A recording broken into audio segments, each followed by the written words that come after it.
안녕하십니까. 서울아산병원 신경과 이상원입니다. 안녕하십니까. 전 강남세러스병원 신경과에서 근무하고 있는 김원주입니다. 저는 강동 경희대병원 신경과에 있는 신원철입니다. 오늘 진행을 맡게 됐습니다. 이상한 교수님, 뇌전증 왜 생기나요? 도대체 뇌전증은 무엇이고요? 뇌전증이 무엇이냐? 대뇌의 전기 현상으로 인해서 이상 증세가 반복적으로 발생을 하면은 그걸 우리가 뇌전증이라고 얘기를 합니다. 구체적으로 그러면은 어떤 경우가 뇌전증이냐 했을 때 머리에서 전기 현상이 일어나서 나타나는 증상을 그 발작이라는 말을 사용을 합니다. 이건 의학 용어고 일반 용어가 아니라는 점을 유념해 주셨으면 합니다. 그래서 왜 그런 말씀을 드리냐면 발작이라는 것은 우리가 일반 용어에서의 발작은 굉장히 경련과 똑같은 의미에서 쓰지만 의학 용어에서의 발작이라는 것은 아무런 증상 없이 멍 때리고 잠시 있는 것도 우리가 발작이라는 용어를 쓰기 때문에 의학 용어이지 일반 용어가 아니라는 것을 유념해 주시고, 이러한 뇌에서 전기 현상에 의해서 나타나는 증상을 우리가 의학적으로 발작이라고 하는데,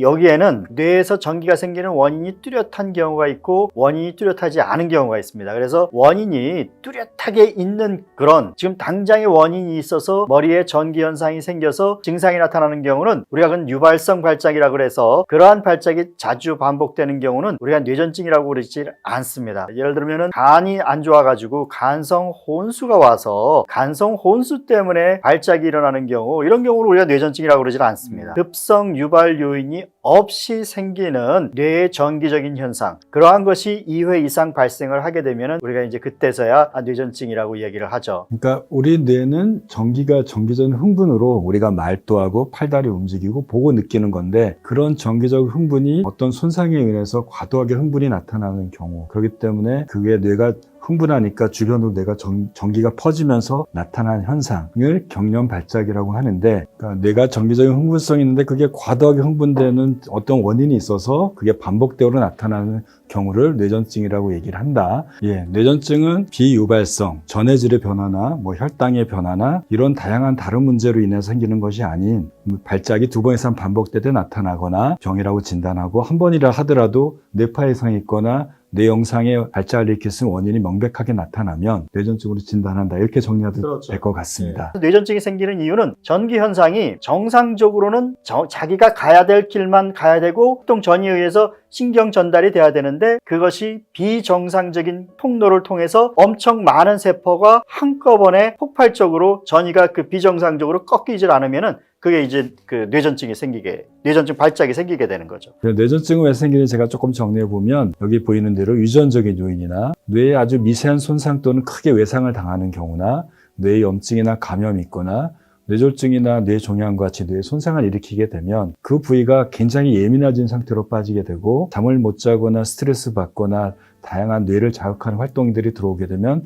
그게 과도한 흥분성을 일으켜서 뇌 전체로 전기가 파급될 때 나타나는 현상을 경련 발작이라고 합니다. 그래서 좀 적게 퍼지면 부분 발작에서 가볍게 나타나기도 하고요. 뇌를 전체로 퍼지게 되면 온몸이 뒤틀리고 꼬이고 정신을 잃는 현상으로도 나타날 수 있습니다. 그래서 이런 것들이 한 번이 나타나는 경우는 여러 가지 유발인자 때문에 나타나는 경우가 있어서 저희가 약도 치료하지 않고 지켜보지만, 2번 이상 나타나는 경우는 굉장히 드문 일이기 때문에 경련할 때마다 뇌가 과도하게 흥분되면 어떻게 보면 뇌가 전기 감전되는 거하고 똑같습니다. 경련할 때마다요. 전기 감전이 반복적으로 나타나게 되면 뇌 손상도 나타나게 되니까 뇌를 보호하고 더 이상 뇌가 손상을 막기 위해서 약물 치료나 적극적인 치료가 필요할 수 있는데, 한 번 치료하면 길게 치료해야 되니까 증상 한 번 있다고 약을 쓰는 것이 아니라 이런 조건 2번 이상 또는 원인이 확인되는 경우에만 약을 쓰는 상황을 만들게 됩니다. 근데 뇌전증이 이렇게 이제 생기는데요. 실제로 여러 환자들이 병원에 오면 검사를 해도 이상이 안 나오고 발작의 양상도 한 2번, 1번 이렇게 나타나는 경우가 참 많습니다. 어떻게 설명해서 환자들을 약을 복용하거나 진단하시게 되나요? 이게 왜 생기는지 환자들은 모르지 않습니까? 그리고 또 실제로 왔을 때는 너무 멀쩡하고요.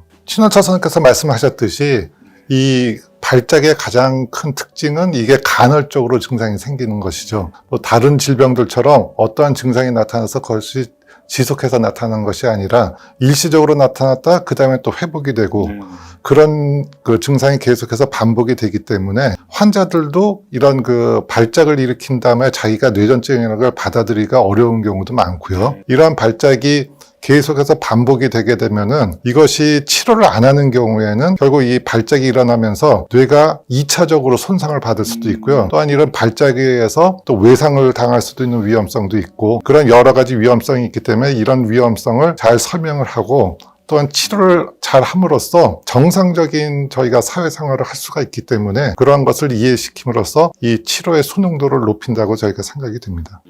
뇌전증의 종류는 지금 이제 저희가 고려해야 될 상황이 여러 가지가 있습니다. 제일 먼저 저희가 고려해야 되는 것은 이 발작의 증상의 형태입니다.